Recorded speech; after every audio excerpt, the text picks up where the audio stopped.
There's a strange law in human psychology. What we chase runs, and what we become attracts.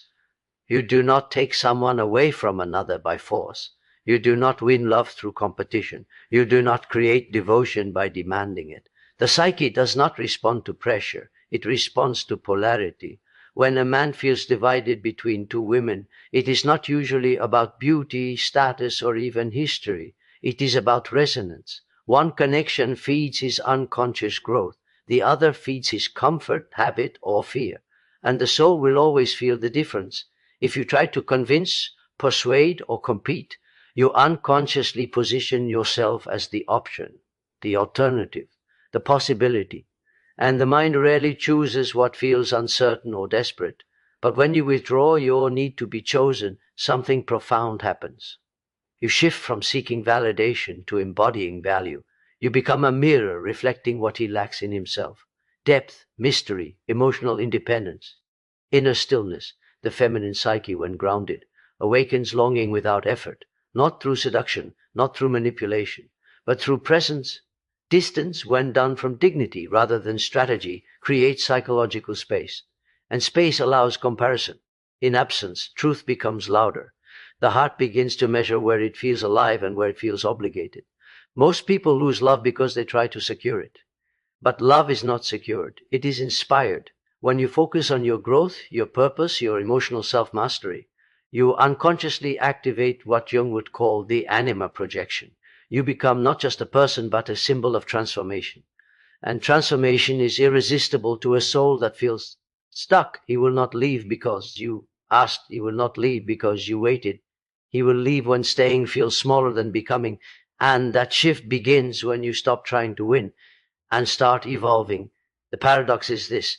The moment you are genuinely prepared to lose him, you gain power. Because now your love is not attachment. It is choice. And choice is magnetic.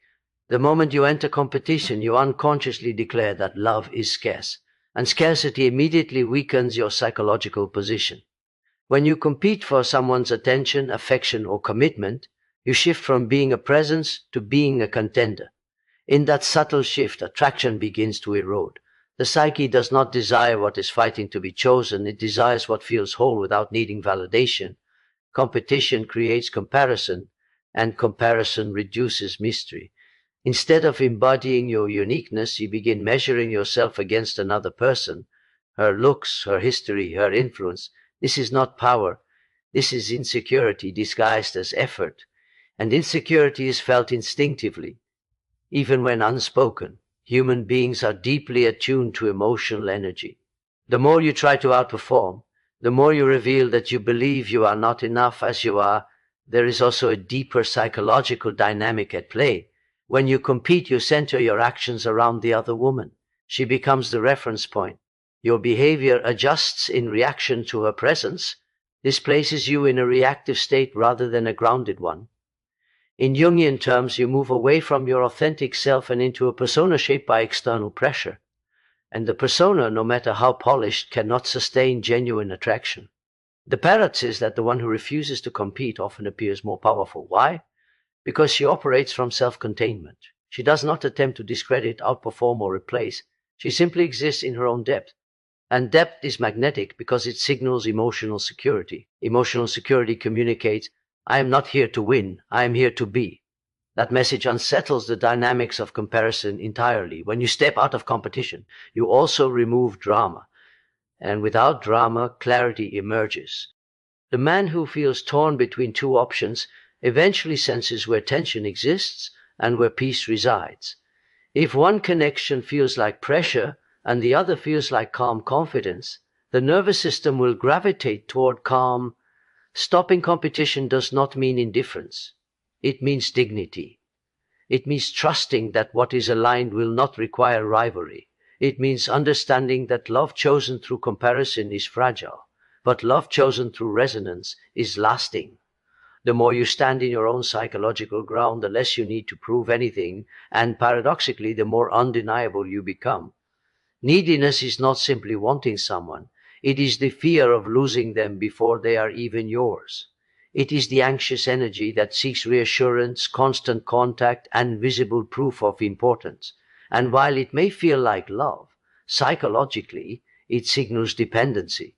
The unconscious mind does not interpret neediness as devotion. It interprets it as pressure. When you cling too tightly, you collapse the natural space required for desire to breathe. Attraction thrives in freedom, not obligation.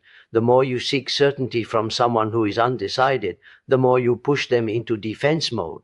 Human beings instinctively resist what feels like emotional demand. Even subtle behaviors, over-texting, over-explaining, trying to secure future promises, communicate one message beneath the surface: I am afraid. And fear shifts the polarity of attraction.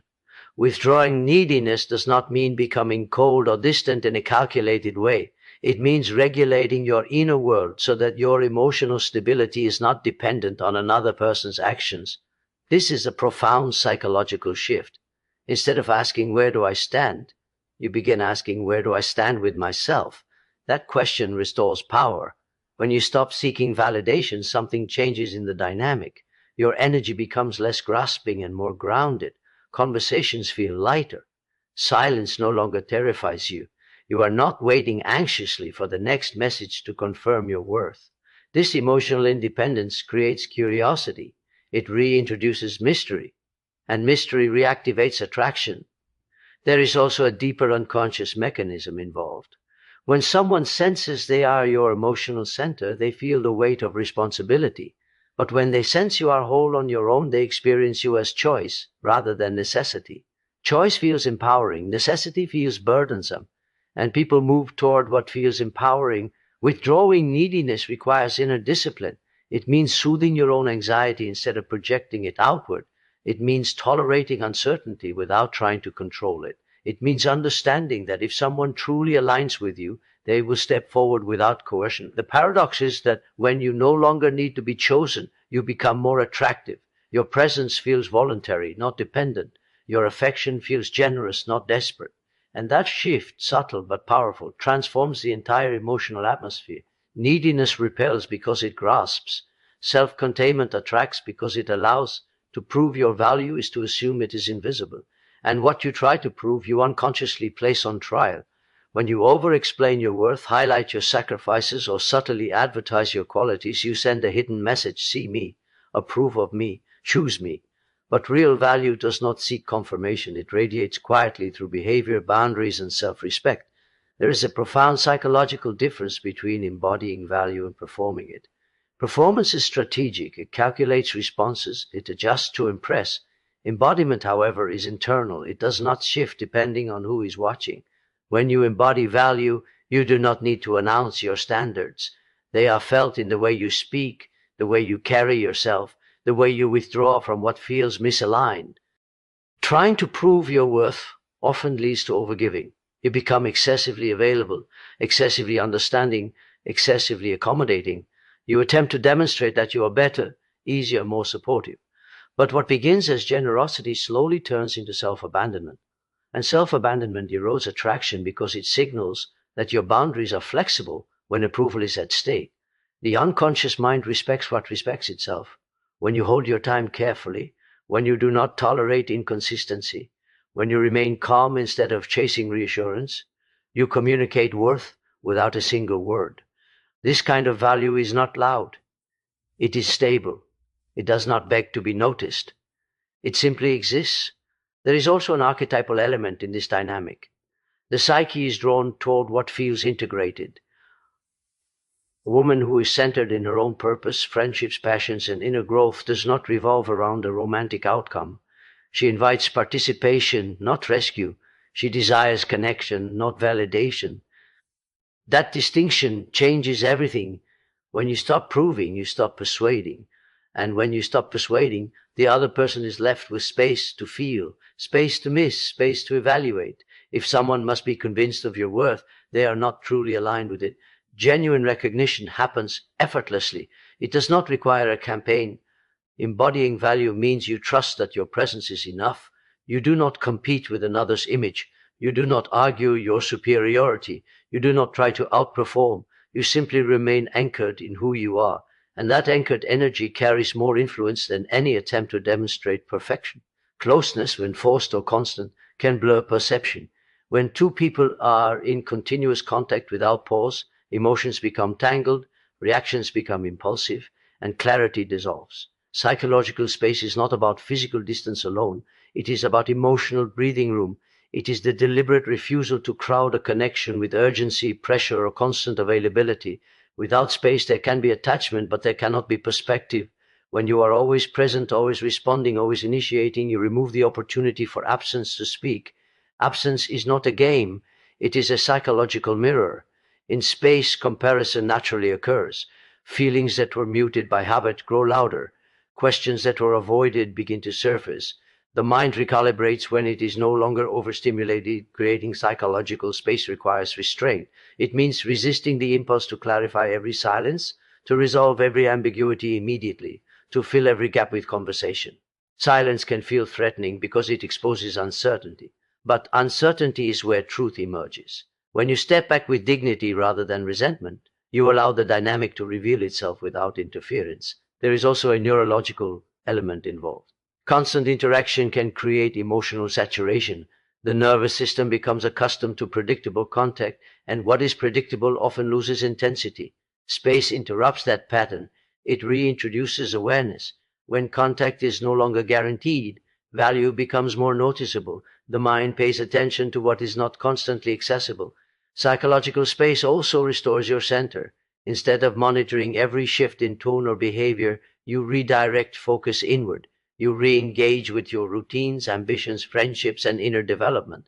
This is not withdrawal as punishment, it is recalibration. And recalibration strengthens emotional posture.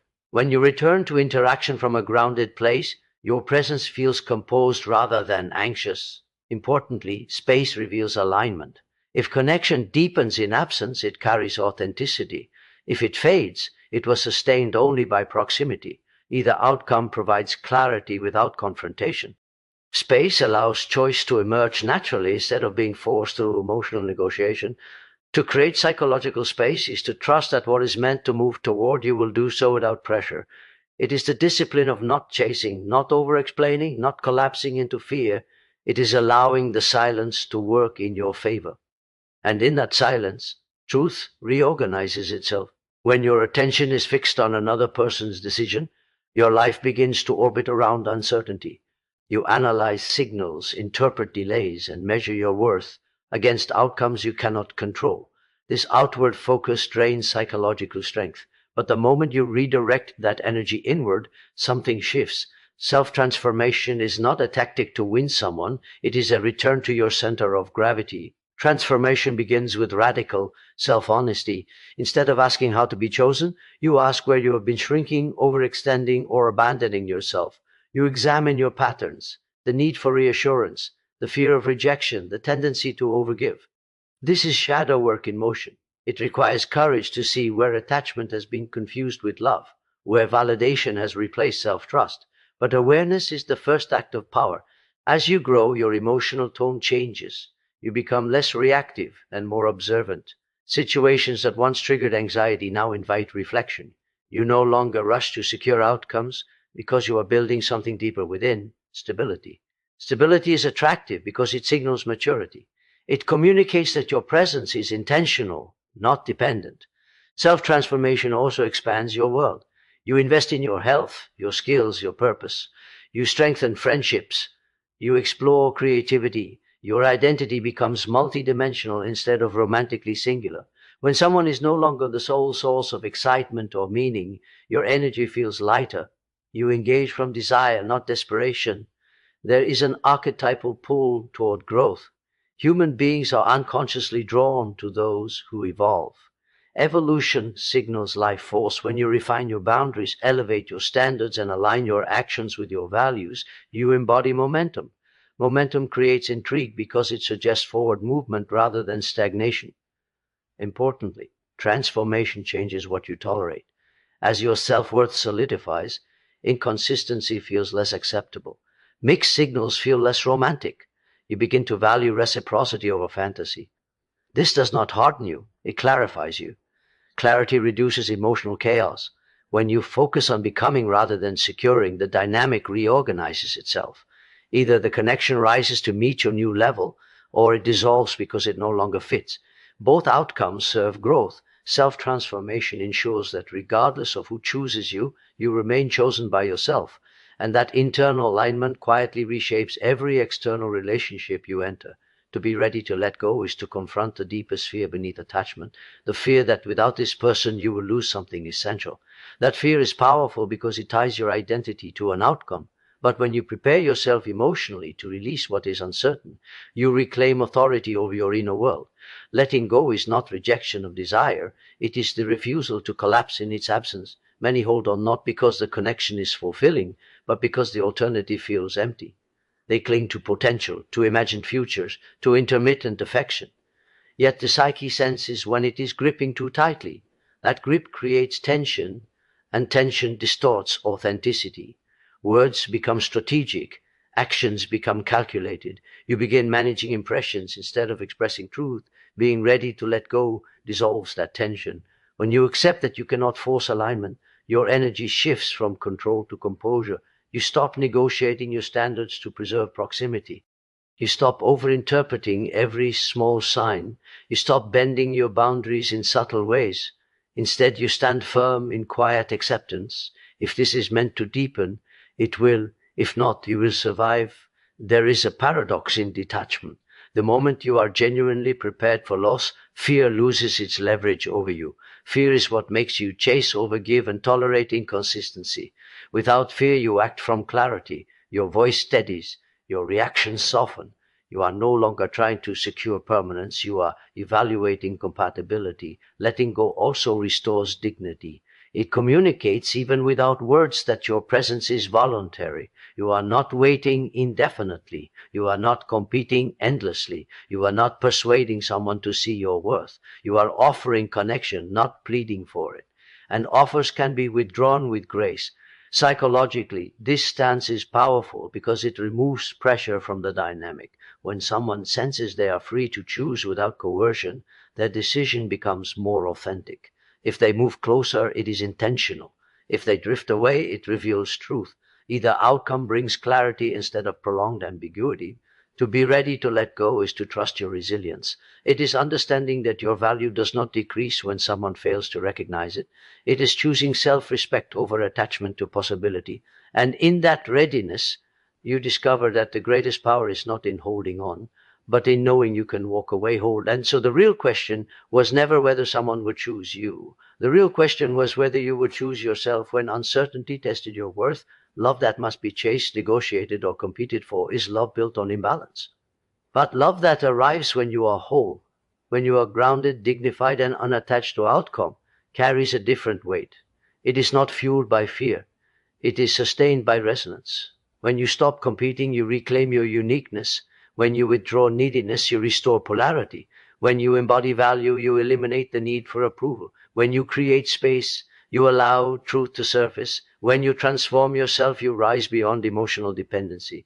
And when you are ready to let go, you become untouchable in your self-respect. At that point, the decision is no longer yours to force. It becomes theirs to make. And here is the quiet law of the psyche. People move toward what feels whole, not what feels hungry. They choose where they feel expansion, not pressure. They commit where they sense depth, not desperation. So stand still in your growth. Stand firm in your standards. Stand calm in your power. If the connection is real, it will rise to meet you. If it is not, it will fall away. Either way, you do not lose.